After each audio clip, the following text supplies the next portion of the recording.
శ్రీ గణేశాయ నమ. శ్రీ గురుభ్యో నమ. శ్రీ సీతారామచంద్రభ్యాయ నమ. శ్రీ కులదేవతాయ నమ. శ్రీ పితృదేవతాయ నమ. శ్రీ షిరిడి సాయినాథాయ నమ.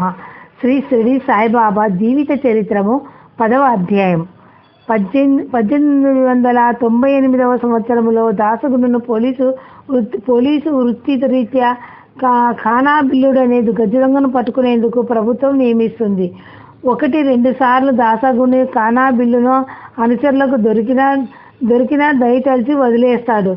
ఈ మధ్య కాలంలో జరిగిన అనేక సంఘటనల ద్వారా దాసగుని ఉద్యోగాన్ని వదిలి బాబా సేవలో స్థిరపడాలని ఆలోచిస్తూ ఉంటాడు.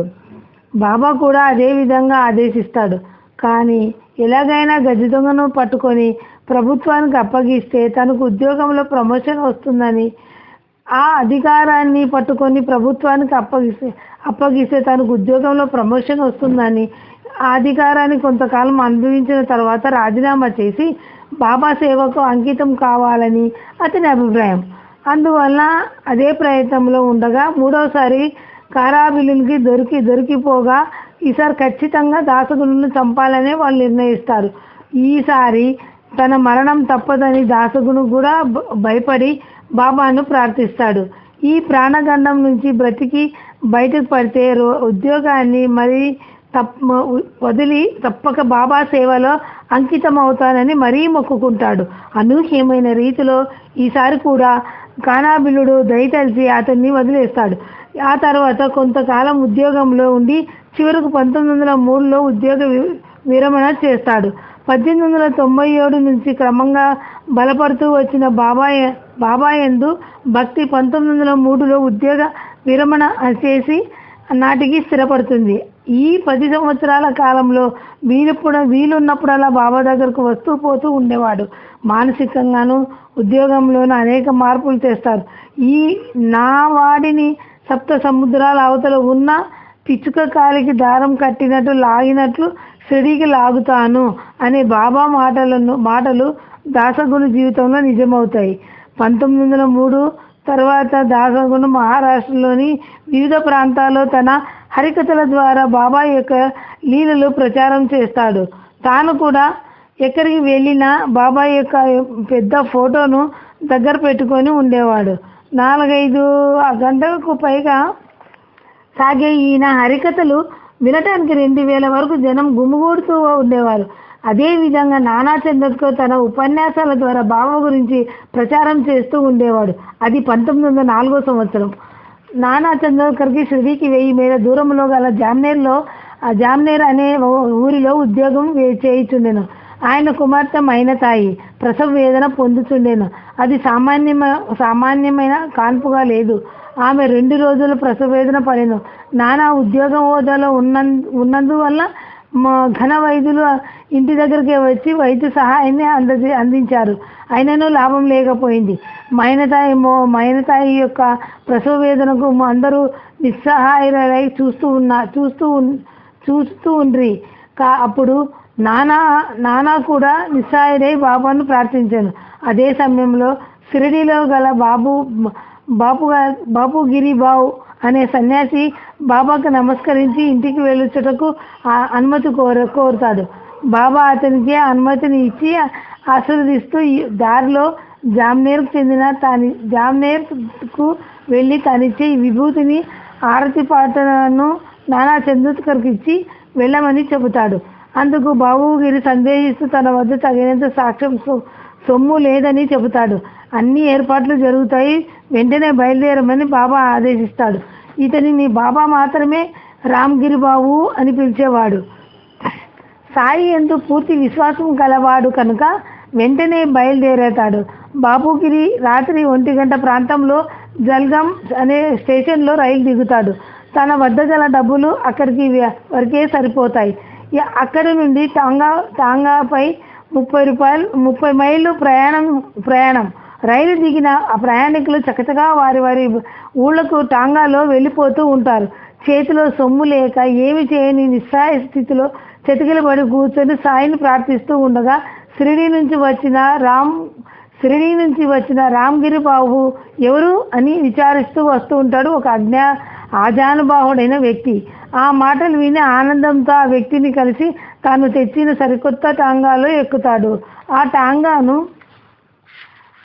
టాంగా కొరకు నానా చందోద్కర్ గారు పంపించారని టాంగా వాలా చెబుతాడు. టాంగా వేగంగా నడుస్తూ ముందుకు వెళ్ళిన వాటన్నిటికీ దాటి వెళ్తూ ఉండగా దారిలో ఒక కాలువ గట్టున టాంగా ఆపి శ్రీవారు తమకని పలహారములు కూడా పంపించాను అని పలహార పొట్లాన్ని బాపుగిరి ఇస్తాడు. పలహారం తిని కాలువలో నీరు తాగిన తర్వాత మళ్ళీ ప్రయాణం సాగుతుంది. తెల్లవారుజామున టాంగా జామ్నేర్కు చేరుకోబోతుండగా బాపుగిరి బండి దిగి లఘుశంకనకు పక్కగా వెళ్తాడు. తిరిగి వచ్చేటప్పటికి బండి కనిపించలేదు. కనుచూపు మేరలో ఎటు చూసినా బండి కనిపించలేదు. కొన్ని క్షణాల ముందు ఇక్కడికే ఉన్న బండి ఏమైనదా అని ఆశ్చర్యపడతాడు. ఆ ఊరిలోకి వెళ్ళి విచారించి నానా చంద్రకర్ ఇల్లు తెలుసుకొని వెళ్ళి బాబా ఇచ్చిన విభూతిని ఆరతి పాటను ఇస్తాడు. తెల్లవారులు నిద్రలేక అలసిపోయి ఉన్న వారంతా ఆశతో బాబా విభూతిని నీటిలో కలిపి మైనతాయిచే తాగించి ఆరతి పాట పాడుతూ ఉండగానే ఆమె మగబిడ్డను ప్రసవించింది.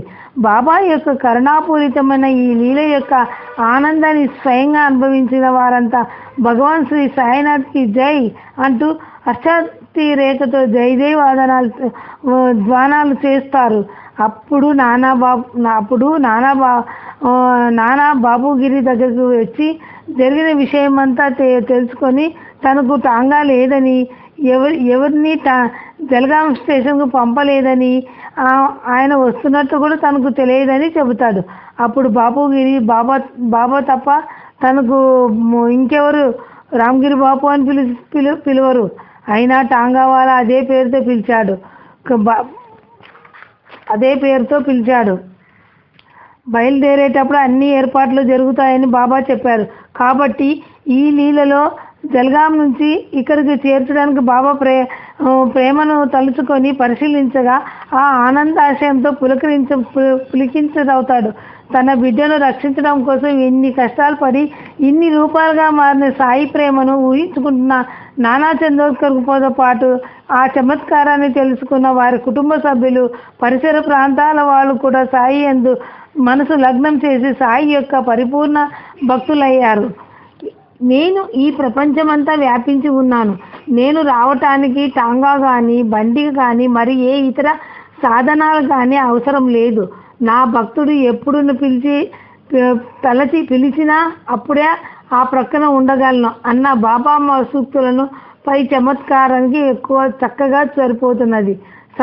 అక్కల్కోట మహారాజు 1876లో అక్కల్కోట అనే గ్రామంలో సమాధి అయ్యెను. ఈ స్వామి భక్తుల కొరకు 1904లో అక్కల్కోటకు పోవాలని నిర్ణయించుకొని ప్రయాణం ఏర్పాట్లకు సిద్ధమవుతూ ఉండగా ఒకనాటి రాత్రి కలలో అక్కల్కోట స్వామి దర్శనమిచ్చి, నీవు అక్కల్కోటకు రావాల్సిన అవసరం లేదు, ప్రస్తుతం నా అవతారం షిరిడీలోనే ఉన్నది, అక్కడి సాయిబాబాను నేనే అని చెబుతాడు. ఆ తర్వాత ఆ భక్తుడు షిరిడీ వచ్చి బాబాను దర్శించినప్పుడు సాయి వారిని ఆశీర్వదించి అక్కల్కోటలోనున్న వాడే ఇక్కడికి వచ్చాడని అంటాడు. సాయి యొక్క అక్కల్కోట మహారాజు మాత్రమే కాదు, ఆయన సర్వ దేవతా స్వరూపుడు. రాముడుగా, కృష్ణుడుగా, మారుతిగా, దత్తునిగా, గణపతిగా ఎందరెందరికో దర్శనమిచ్చి ఆశీర్వదించారు. సకల దేవతా స్వరూపుడు, సర్వజన రక్షకుడు, సర్వ సమర్థుడు అయినా సాయికి సాష్టాంగ ప్రమాణంలో ఆచరిస్తూ ఈ ప్రయాణం పూర్తి అయ్యే లోపల మనకు కూడా ఒక్కసారి దర్శనమిచ్చి కరుణించమని, తనపై భక్తికి పెంచమని, ప్రపంచ వ్యామోహాలను తగ్గించమని ప్రార్థిస్తూ ఈ అధ్యాయాన్ని ఇంతటితో ముగిస్తాం. ఓం శాంతి శాంతి శాంతి. 10వ అధ్యాయం సమాప్తం.